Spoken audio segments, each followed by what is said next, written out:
Right now, watching this Philadelphia offense feels like trying to solve a puzzle that keeps changing shape every time you look at it. You see the defense locking in, tightening the screws week after week, playing with urgency and confidence, giving this team a chance in every single game. And then you shift your attention to the offense, and it is almost like stepping into a completely different building where nothing seems to fit.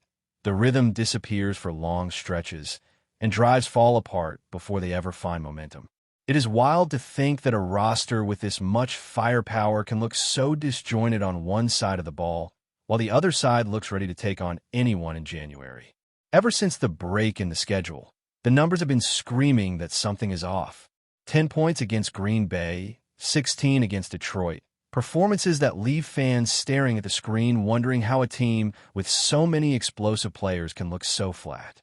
When you check the averages, the offense sits around 23 points per game, but it does not feel like an offense putting up more than 20 points.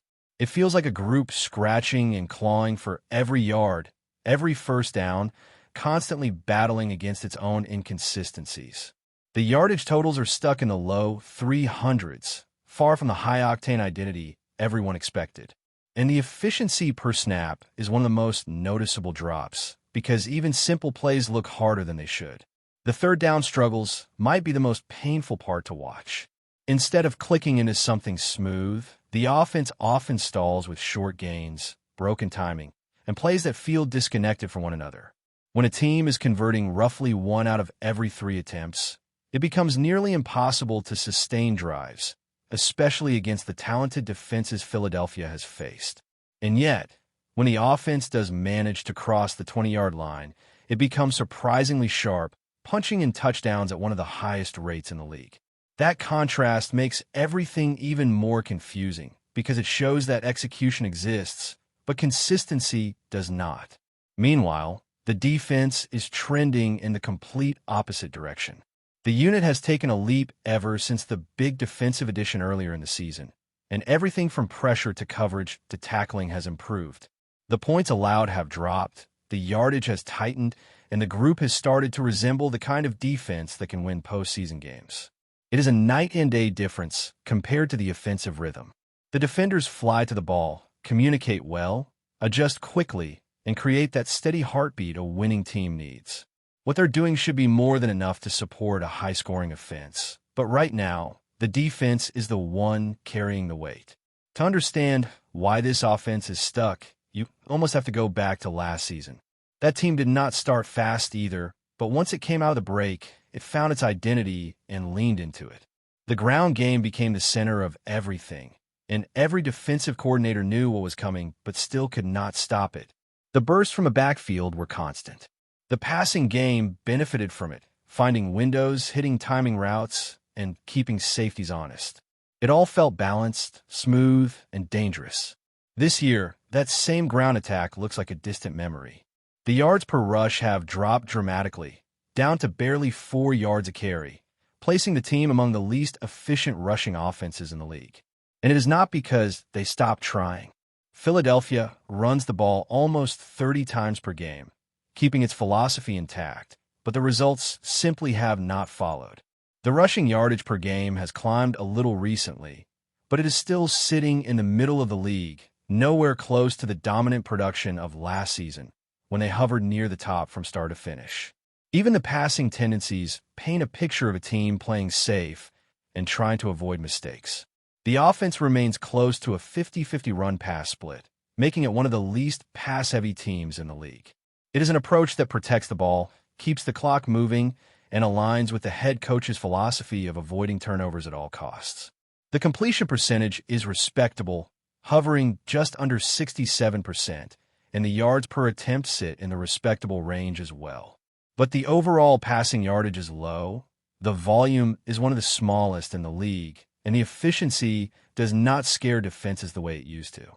Some players have voice frustration, and you can see why. A star receiver wants opportunities to change games, but the lack of rhythm and explosive passing concepts has made the entire aerial attack feel limited. The advanced metrics even suggest something strange. The passing efficiency sits near the top half of the league, while the rushing efficiency is much lower. It is almost the opposite of what fans would expect from an offense built around balance. The truth is, talent alone is not enough when a structure around it does not support the players on the field.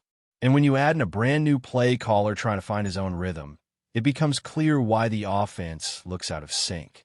The creativity is inconsistent, the sequencing feels off, and the plays often look isolated from one another instead of building into a cohesive plan. You can watch an entire quarter and struggle to identify what the offense is trying to set up. It becomes more apparent when you compare that to the defense, which has an identity that is clear on every snap. A lot of fans are quick to point fingers at the quarterback, and yes, he has had up and down moments. There have been games where he missed throws he normally hits, and others where he played lights out. The inconsistency is real, but so is the context. He has dealt with a new voice in his ear almost every season going back to college, never getting the luxury of continuity that many great quarterbacks enjoyed. And even with all that instability, he is still putting up strong efficiency numbers, staying competitive in nearly every major metric. That is not the stat line of someone collapsing. It is the stat line of someone trying to operate inside an offense that lacks true identity. The tougher truth is that separation from the receivers has been limited, leaving the quarterback working with tight windows on a regular basis. The yards after the catch are low, another sign that the scheme and execution are not freeing up space. When so many throws require absolute precision, the offense becomes stressful, predictable, and easier to defend. And all of this becomes even more complicated when you consider the struggles up front. Last year's offensive line played like a wall, opening lanes, protecting the quarterback, and setting the tone. This season, injuries, fatigue, and inconsistent execution have chipped away at that foundation. And with key players missing time and backups stepping in, the ripple effect touches every part of the offense. The running back has fewer clean lanes, the quarterback has less time, and the play designer has fewer options. With every snap, you can feel the offense searching for answers, try to rediscover what once came naturally. The numbers show it, the film shows it, and the players' expressions on the sideline show it even more clearly.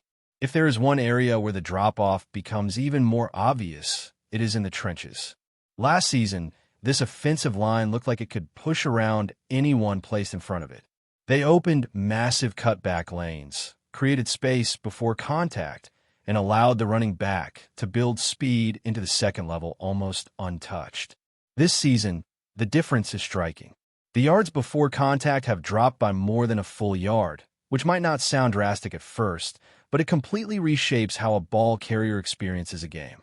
Instead of gliding into daylight, he is suddenly fighting through bodies at the line, absorbing hits early, and having to create something out of nothing far too often. That is not a recipe for explosive runs, and it is not a recipe for an efficient offense. Injuries have only made things tougher. Without their dominant right tackle for a stretch, the entire protection scheme has had a shift. Substitutes have worked hard, but it is nearly impossible to replace a veteran presence who anchors the edge and brings a level of technique developed over years. Inside, the center position has also been shuffled because of injuries, and that position in particular affects everything from communication to timing. When the pocket collapses quicker than expected or a run lane closes before the handoff even finishes, it throws the rhythm of the offense into chaos.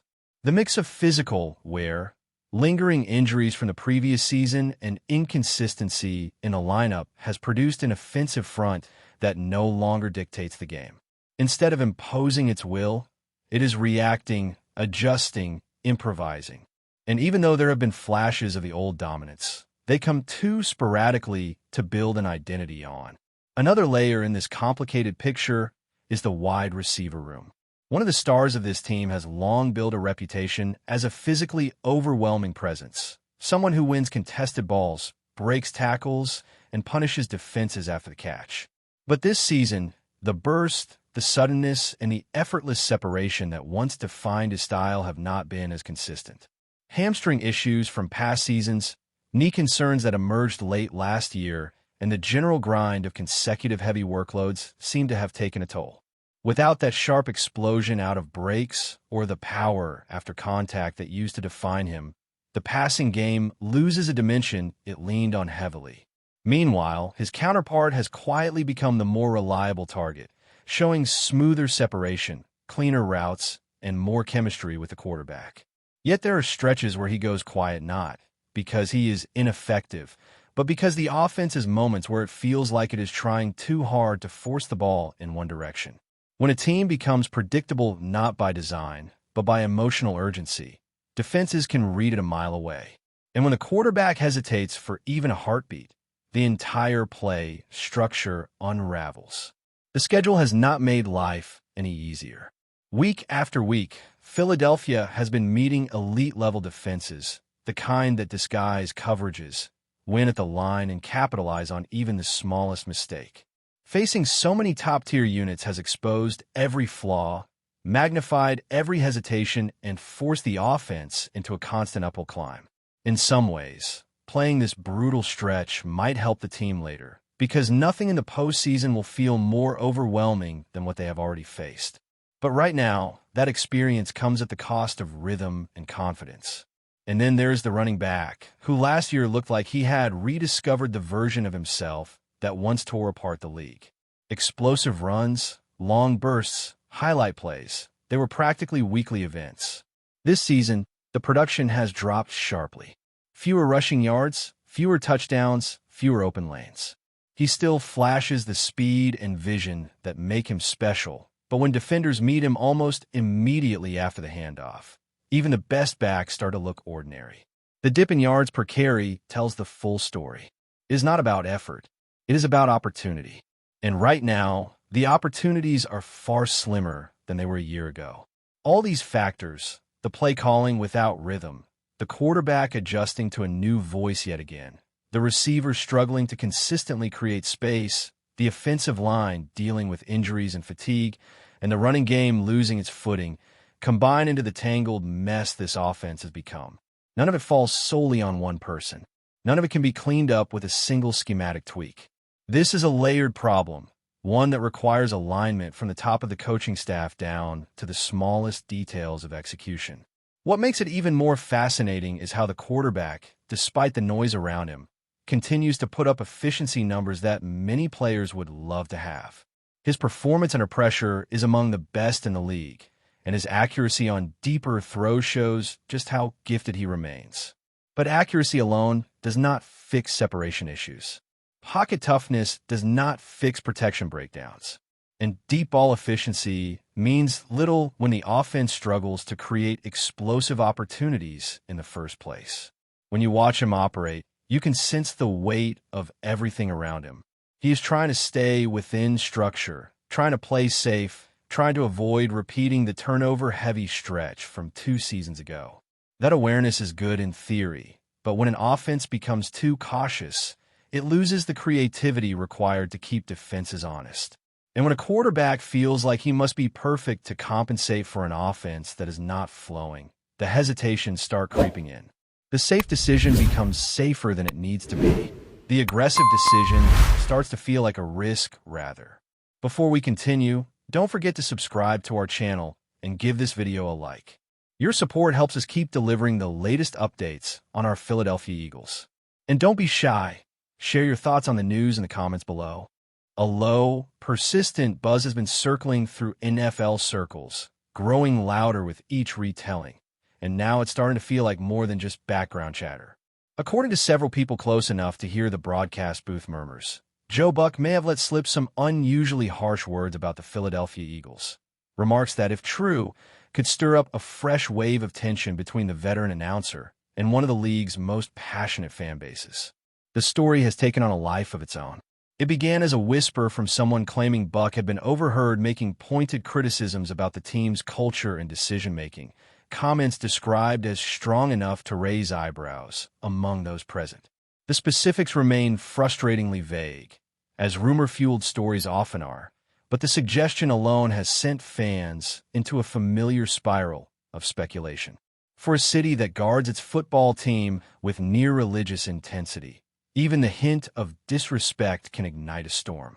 Some insiders insist the whole thing has been exaggerated, the product of a casual remark blown out of proportion. Others say there was a noticeable tension in Buck's tone during recent coverage, subtle enough to deny, yet sharp enough for attentive listeners to catch. Debate continues to swirl about whether this supposed criticism was intentional, offhand, or perhaps even misunderstood. What's undeniable is the reaction. Talk shows have already begun dissecting the rumor, callers venting or laughing depending on their view of Buck's long, complicated relationship with the Eagles faithful. Social media added fuel, spinning half-formed quotes and second-hand reports into a wildfire of opinion. Whether Buck actually crossed a line or simply became the latest figure pulled into Philadelphia's relentless football vortex hardly matters now. The story has momentum, and once momentum hits this city, it rarely lets go quietly. That's it for this update. If you enjoyed the video and want to stay updated with exclusive news about our Philadelphia Eagles, be sure to subscribe to our channel and hit that like button. We can't wait to hear your thoughts in the comments. See you in the next video.